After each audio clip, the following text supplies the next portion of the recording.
Кризата со откупот на млеко во Делчевско е резултат на неконтролиран увоз на пастеризирано и млеково прав од Србија, тврдат од Сдруженијето на одгледувачи на говедо од расата Симентал. Тие во Србија донесоа декрет кај што државата донесе декрет дека не смее да се прекине откупот на млеко, цената за редовните количини не смее да се менува, за вишокот на млеко може да се смени.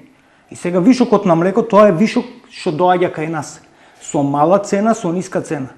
Се внесува во Македонија, го внесоа млекарите, тие го преработуваат млекото и ставаат брендови и знамења произведено во Македонија, македонски производ и точно произведено во Македонија. Но никаде не декларираат дека е суровината од млекото увозна. Млеко во прав смее да се додава само во течната млечна програма, пастеризирано млеко, кисело млеко, јогурт. И тоа во количини не повисоки од 10%. Кај нас ние имаме 100% произведено сирење и кашкавал од млеко во прав. Кој дозволил? Како дозволил? На рафтот е најлесно да направиме контрола. Нека идат инспекторите во млекарите да видат. Таму има ХАСАП, систем за следливост. За членовите на Симентал, голем дел од вината за ваквата состојба во исто време, голем дел од профитот го остваруваат за себе се големите увозници. И ви потенцираме, за овие решенија не се потребни пари, туку волја да им се застане на патот на олигарците, на големите увозници. Тие го прават проблемот.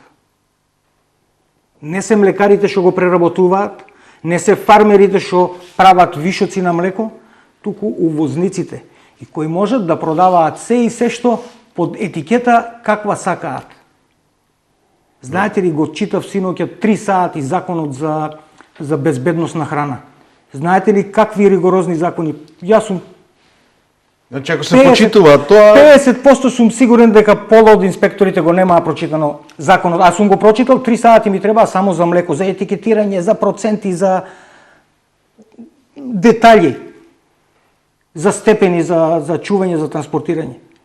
Ако се овие закони спроведат на терен, ние ќе имаме супер производ и супер цена. Од друга страна, македонскиот фармер не е конкурентен на пазарот. Во Србија субвенции по грло се за 300% повисоки од македонските и се исплаќаат годишно, еднаш.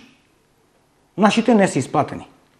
Уште за 2025 али не се исплатени. Значи многу повисоки од колку 300% повисоки од нашите. Так. Во Србија субвенции по литар млеко во проценти не знам колку се, но во денари се овака. 10 денари се исплаќаат на месечно ниво на литар произведено млеко. Динари или денари? Денари. Значи 20 динари. Да. И 50.000 денари, уствари динари за грло оставена, за женско грло. Така.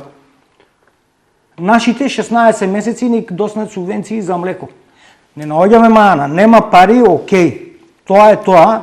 Не е окей, ама ете, се носиме со проблемот. Ама, овоа што се прави, да е пуштен македонскиот пазар без надзор, овоа не ми се, уопште тоа не повредува нас. Од Сдруженијето бараат исплата на заостанатите субвенции, активирање на инспекторите од Агенцијата за храна и ветерина и постојни контроли на млекарниците кои работат со увозно млеко и млеково прав. Овие ставови беа искажени синоќа во емисијата Што мисли народот на телевизија Стар, во која гостуваа представник на Сдруженијето Горан Вучковски и сточарот Маријан Стојовски.